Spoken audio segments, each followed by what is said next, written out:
Hey everyone, welcome back to Unmask Your Mind. I'm your host, Sousa, and today's episode is all about finding those people and places where we can finally drop the mask and feel like our true selves. Isn't that amazing?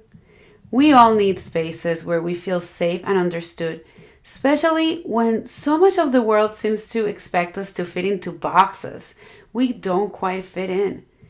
We're going to talk today about the importance of these spaces, how to identify safe people and places, and tips to help you create more of them in your life. So let's dive in. Let's start with why. Why is it that safe spaces are so essential? For anyone, but especially for neurodivergent individuals, safe spaces are places where we feel accepted, valued, and free to be ourselves. These spaces allow us to relax without worrying about judgment or misunderstanding. So imagine having to wear a costume or act a certain way everywhere you go. It's exhausting. So we've been talking about unmasking and masking and wearing all of these characters, all of these facades, and how you, when you go to work or kids going to school or college, whatever the case may be, how you have to put on these different characters. And the thing about these safe spaces is that you don't have to be exhausted because it's this place where you feel that safety to just be yourself without any of the acting. And doesn't that sound amazing? That's where safe spaces come in. They're like an oasis where you can recharge and reconnect with who you truly are. When we don't have these spaces, life can feel incredibly isolating and overwhelming. We may start to believe that we're alone in our experiences or that we need to change to fit in. But safe spaces remind us that we are enough as we are. And this feeling isn't just comforting. It's essential for mental and emotional health. Think of it like this. If the world feels like a stage where we're always in character, safe spaces are the green room, a place to step out of character, breathe, and be. So take a moment to think, where do you feel most like yourself? You can pause the episode and think, where do you feel most like yourself? Is it a place, a group of people, or even an online community such as this one? I would love to hear from you guys. Share your safe space with us on social media or just reflect on it yourself. The more you can share, the better. That way we can all learn. Now, let's talk about how to identify safe spaces and people and all these places and why is it important. And I want to make a mention. These safe spaces are important because, like I said, when we're masking, we've had this character for so long that when you're able to find and identify these people, the amount of stress, anxiety, and all of these big emotions that you've been feeling, once you find these people, you're going to realize, whoa, it's like a load off. And you're going to feel the weight of the world lifting. When you're able to be yourself, when you feel accepted, when you feel that it's okay if you're loud, it's okay if you are too much, and I'm air quoting here, of course. And that's why it's so important, because safe people are those who encourage you to be your authentic self without any judgment. They're the friends who genuinely listen, the family members who respect your boundaries, or the mentors who make you feel seen and valued. Safe people might not always fully understand your experiences, but they make an effort to accept you as you are. Safe places, on the other hand, could be physical or virtual.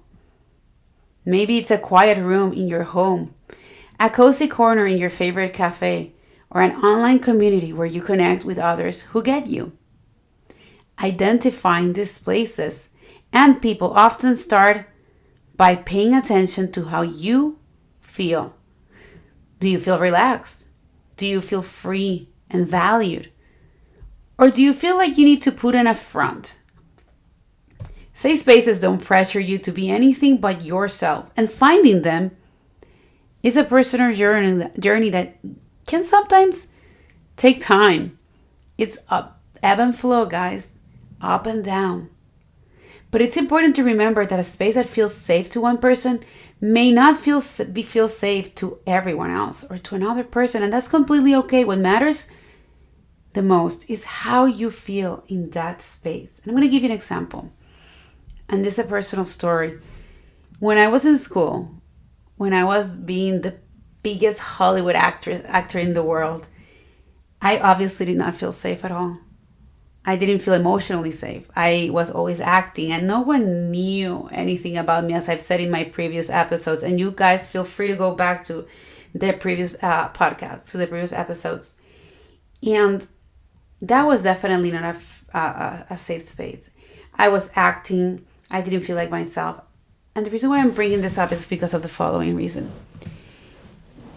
Now, in my present life, I have some friends from that school that I feel comfortable being myself. They're the same people at that school, but the space is different. Now, what has changed? We are older. We have different journeys. But I also feel that we all have grown. I have done my own reflection, and so have them. So I want to also point something out. Safe people can also be people from your past that maybe where you guys were, it wasn't safe, but these people have grown and now they are giving you a safe space. And I also want to point something out. Sometimes the safe spaces come without you even knowing.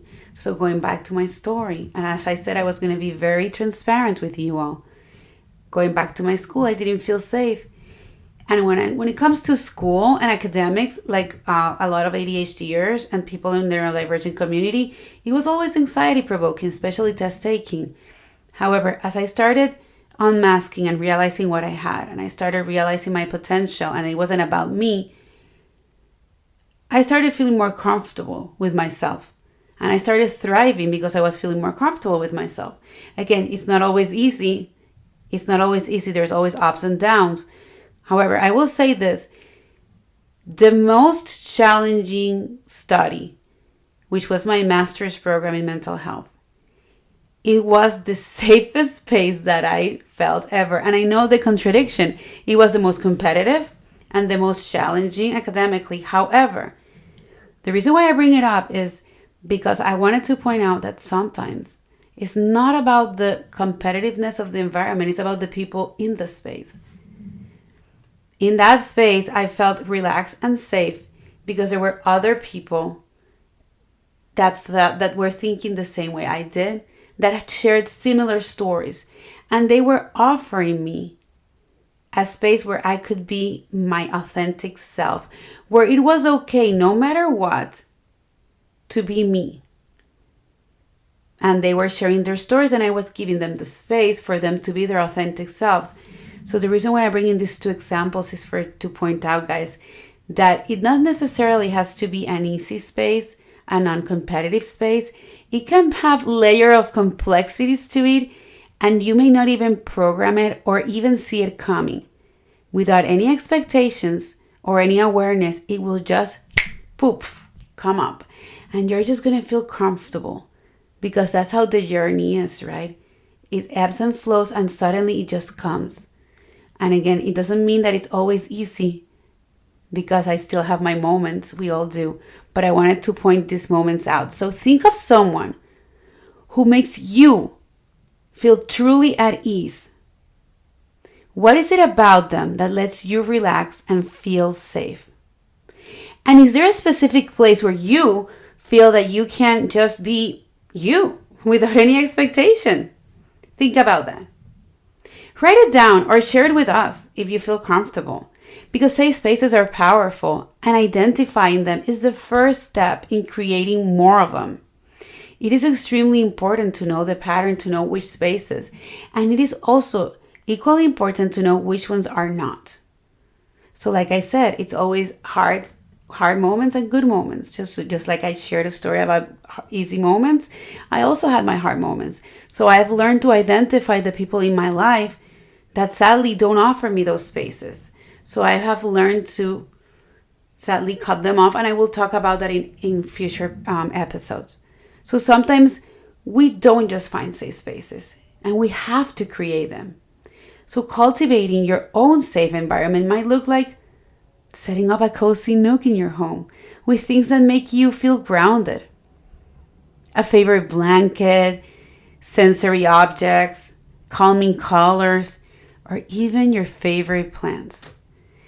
Creating a physical comfort zone in your living space is one way to start feeling safer and more relaxed, something to look forward to going to. But safe environments are also about the people you allow in. So building connections with people who respect and understand you is another way to cultivate these spaces. So maybe that's joining a support group for neurodivergent individuals or finding friends who are accepting and open. And I want to stop here for a second and give you guys space to think about that last thing I just said. Finding friends or individuals who are accepting and open. It is very important to be careful who you allow in your space. As people that have always, as individuals, you guys already know that have gone through the masking process. You already know why you were masking. We've talked about this in episodes 1 through 5. So you already know what made you mask. Those individuals that were not accepting. So moving forward, you have to understand, like the example I just said before. In my private life, in my personal life, I've encountered people that don't give me safety, emotional safety. I will go as far as someone in my family, a very close family member that I had to cut ties with. And he's no longer part of my life. To this day, to this day, he doesn't accept certain things about my life. So sometimes we have to make strong and hard decisions to keep our spaces clear and clean and safe. Because we've had so much masking in our lives that once we're able to unmask, we have to cultivate that safe space. And that means setting those boundaries. So we have to be careful about who we allow, building those connections with the people who actually respect and understand us so that we can cultivate the spaces.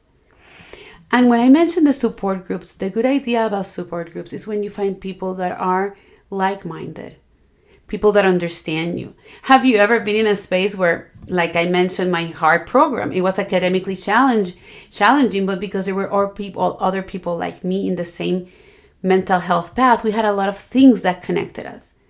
So have you ever been in a space where you are talking to other people that are neurodivergent, ADHD, or if you're autistic, ADHD, or if you're ADHD, or bipolar, whatever the case may be, people that are neurodivergent or people that have similar interests, and you feel like when they're talking, they validate you, they get you, they understand your experience. To all the parents out there that have two kids, twice exceptional kids, have you ever been in a room with parents that don't get, or you feel that they're judging you because you're talking about your kid being able to read early on, but at the same time it's very unfocused? And you finally feel heard and validated? Or to the parents out there that you have an anxious kid and then you go with your friends, and your friends' kids have no anxiety, can watch all the movies in the world, and you feel alone. But then you go out with a friend and the friend has another anxious kid and you feel heard. Or to all the ADHD out there that you feel like everybody's all put together, but finally you meet an ADHDer that is exactly like you, and you feel, oh, they have the same spoon problem. They get up to pick up the napkins and they again forgot the spoon, and you feel heard. So that's what are a couple of examples of what I mean about support groups. Surrounding yourself with people who accept you as who you are, who understand you, who actually go through the same struggles and the same joys and the same challenges and the same things that you're going through. These are the people, your quirks, everything about you is a key part of creating those safe environments. Sometimes cultivating safe spaces also, like I said, and I want to stress this, it does mean setting boundaries. And it's okay to decline social invitations if they make you uncomfortable. And I understand, and it doesn't escape me, that setting boundaries can be something difficult to a lot of neurodivergent individuals such as myself. But we can learn the skills, because you asking for your respect and for your boundary, you're not doing anything wrong. And that's something that along the line you can start practicing learning, and it's going to become easier to maneuver. It is okay to decline social invitations if they make you uncomfortable, or to avoid spaces where you feel pressure to mask. Prioritizing your mental and emotional health isn't selfish, it's necessary. Your comfort zone should be a place where you're free to recharge without judgment or pressure, and we feel always so obligated by the societal expectations that it's overwhelming. So I cannot stress enough that it's okay to prioritize your mental health. How many of you remember coming up with 1,000 excuses of what you're going to say as to why you are not going to go to a party when you're in college, or why you are not going to go to some social event at work? Or remember back in high school, the same scenario, just because it was so overwhelming. Again, it's okay to cultivate those safe spaces. Do you have a comfort zone at home or with certain people? Let's think about that. If not, how about thinking of ways that you might start building one? What are ways that you can make it into this cozy nook? Maybe it's a small area in your home, or a weekly call with a friend who makes you feel understood. It doesn't have to be a big place. Sometimes the smallest spaces are even the most meaningful and coziest. But it has to be something that makes you feel comfortable and safe. Okay, let's talk about vulnerability, a word that's often easier said than done, right? At least I can say that. Being vulnerable is one of the most powerful ways to deepen our connections in safe spaces. When we feel safe, we can gradually open up and reveal our true selves. This doesn't mean sharing everything at once, but rather allowing bits and pieces of ourselves to be seen. Vulnerability allows us to build stronger, more genuine connections. It's a mutual exchange. When we let down our guard, others are more likely to do the same. And this is true when you are honest, when you're organic, when you're being genuine about your feelings. People are going to react honest about it because they can feel that you're being honest. However, vulnerability can feel risky, especially, if we've been hurt or misunderstood in the past. How many of you have masked your whole life and you feel that if you are just vulnerable, people can take advantage of you? How many of you have been misunderstood? That's why we have to start small. Test the waters. Test the waters in a sense with safe people, little by little. So share a little piece of yourself and see how they respond. Over time, this builds trust and creates even stronger bonds. Think of vulnerability as a bridge that connects you more deeply to those who value you. And remember, safe spaces aren't just about physical places. They're emotional places too. When we feel comfortable enough to be vulnerable, we are taking an important step in reclaiming our true selves. Think back to a time when you open up to someone and it was met with acceptance and understanding. How did that make you feel? Or if you haven't had that experience yet, which is okay, think about what you like to share if you found that safe person. What is something about your life, your neurodivergence, your world, your work, something that you would like to share if you found that safe person? Vulnerability, is a journey, and it's okay to take small steps, but it's about having a space where you don't feel lonely, isolated. The whole objective is to find your people. Do you remember when you were a kid how the whole goal is, as parents to have kids is to make sure they have their friends, so they have their little gang, their little group. You want them to have their people. And as neurodivergent, it's very hard as a kid to have your people. So oftentimes, at least I tell my kids, don't worry, eventually you're going to find your people. And I tell them that because let's face it, it's neurodivergent is very hard when you're little to find your people.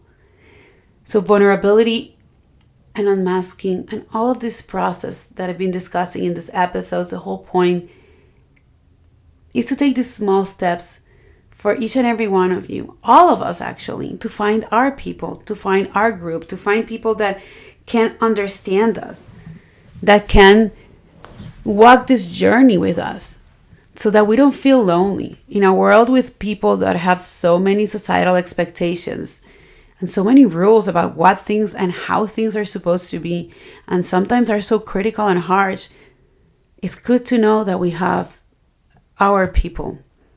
And vulnerability is a key part of that. So as we wrap up, let's go over practical steps for finding or creating safe spaces and building supportive connections. Number 1, notice your comfort level. Pay attention to how you feel around different people and in various places. If you feel seen, heard, and valued, that's a good sign you're in a safe space. 2, seek like-minded communities. Guys, consider joining groups in person or online where people share similar experiences or values. Community can be a powerful source of safety and support. And I want to tell you a story.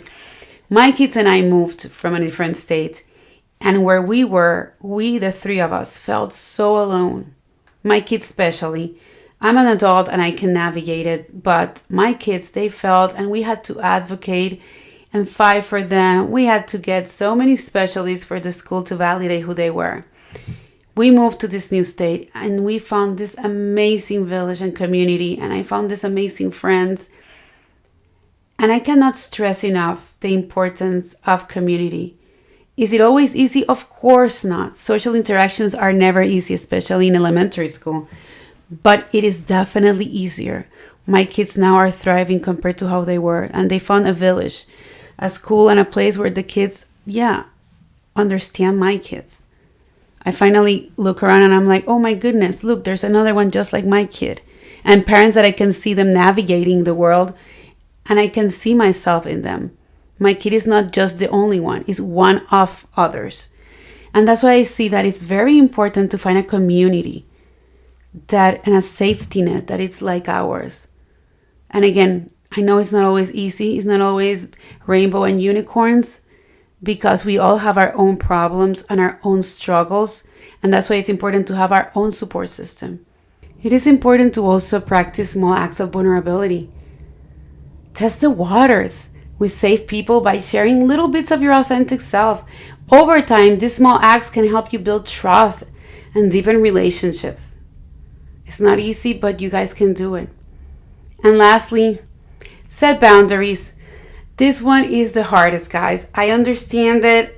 To this day, for me, I'm practicing every single day. It's okay. And it's hard, but it is okay for us to protect our peace. It is okay for you to protect your peace by limiting your time in spaces that make you comfortable. Boundaries are a form of self-respect, and you are someone that it's worth be respected. Don't forget that. As the podcast go on, I'm going to keep giving you skills and ways for you to practice those boundaries. Soon I'm going to be launching a course to give you guys more skills on how to maneuver this, because I understand this is such a hard concept. I understand it is easy to understand this concept, but it is so hard to execute it. And I completely can understand the emotions that are tied to this boundary setting. However, you guys got this. Anyways, thank you for joining me on this episode of Unmask Your Mind. Today we cover why safe spaces are so important, how to recognize them, and how to start creating more of them in your life. Building these spaces and relationships is a journey, and, well, it does help us to reconnect with our true selves. If you're interested in more resources or ideas on finding safe spaces, check out our website and social media for additional content and tips. And if you found this episode helpful, please consider sharing it with someone who could use a little support in their own journey. In our next episode, we're going to be discussing building self-compassion as a powerful tool for authenticity. Until then, take care and remember, you deserve safe spaces where you can be fully yourself.